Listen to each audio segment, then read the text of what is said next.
विश्वकर्मा कौशल सम्मान योजना पारंपरिक शिल्पकारों के लिए आधुनिक युग में सहायता की पहल। भाजपा सांसद एवं शिमला संसदीय क्षेत्र से प्रत्याशी सुरेश कश्यप आज सिरमौर के धौलाकुआं पहुंचे। अपने चुनाव प्रचार कार्यक्रम के तहत लोगों से मुलाकात की। वहीं उन्होंने भाजपा को वोट देकर जिताने की अपील भी की।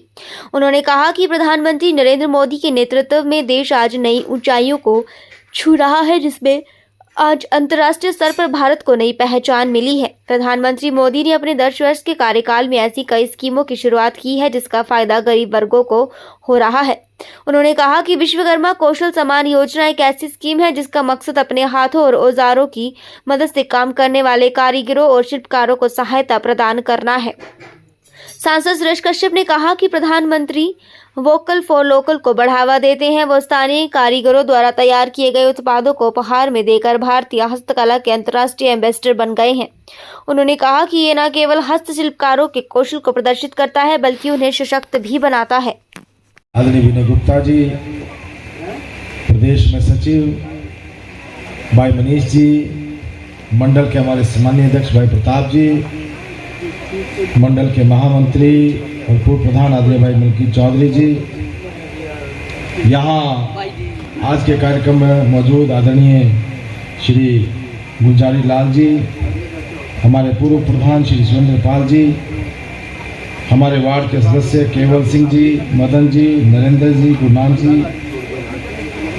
हमारे वार्ड के सदस्य निर्मला देवी जी, बहन आशा जी, रेखा जी, आदरणीय राम स्वरूप जी, उदय सिंह जी, वीरेंद्र सिंह जी और अन्य सभी आज के कार्यक्रम में मौजूद हमारे बुजुर्ग, हमारी बहनें, हमारे नौजवान साथी, प्यारे बच्चों, सबसे पहले तो आप सबका बहुत बहुत धन्यवाद करना चाहूँगा। जिस प्रकार से भारी संख्या में आप यहाँ पर एकत्र हुए, साथ ही साथ फूल मालाओं से हमारा स्वागत अभिनंदन किया, मैं दिल की गहराइयों से आप सबका बहुत बहुत धन्यवाद करता हूँ, बहुत बहुत आभार करता हूँ।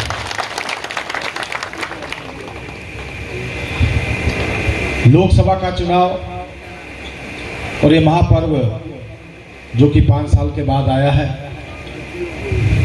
और पिछली बार जिस प्रकार से सभी बुजुर्गों का, माताओं का, बहनों का, नौजवान साथियों का आशीर्वाद मिला और नान विधानसभा क्षेत्र से 25,000 की लीड आप लोगों ने दी थी, नरेंद्र मोदी जी को देश का प्रधानमंत्री बनाया, जहां उसके लिए आप सबका धन्यवाद, आभार प्रकट करता हूं।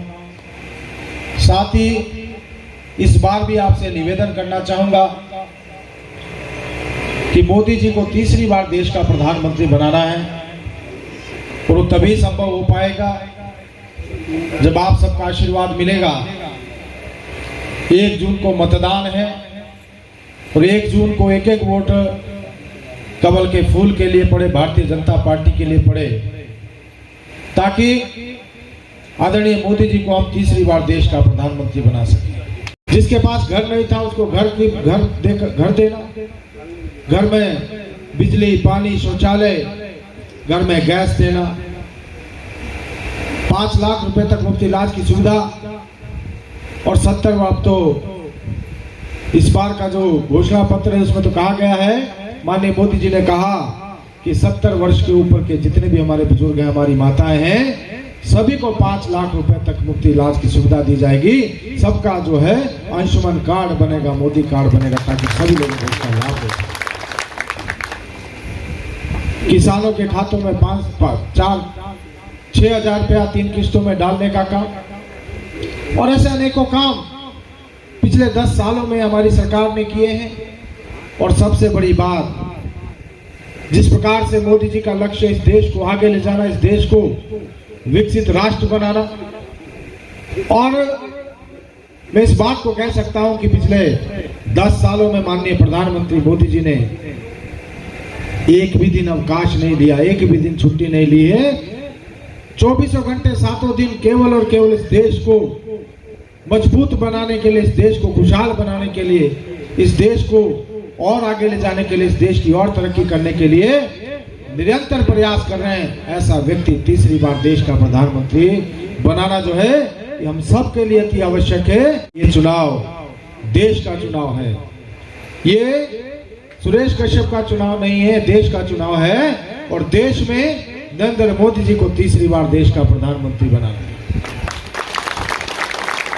तो मेरा तो आप सबसे यही निवेदन रहेगा कि आने वाली 1 जून को एक एक वोट कमल के फूल के लिए पड़े। हमारे जो बच्चे बाहर हैं, हमारे बच्चे जो नौकरी कर रहे हैं, बिजनेस कर रहे हैं, पढ़ाई कर रहे हैं, आप सबसे निवेदन रहेगा कि उनको भी हम आमंत्रित करें। कोई वोट छूटे ना, एक एक वोट इस देश के खातिर, इस देश को और समृद्ध बनाने के लिए, इस देश को और आगे ले जाने के लिए और मोदी जी को तीसरी बार देश का प्रधानमंत्री बनाना है।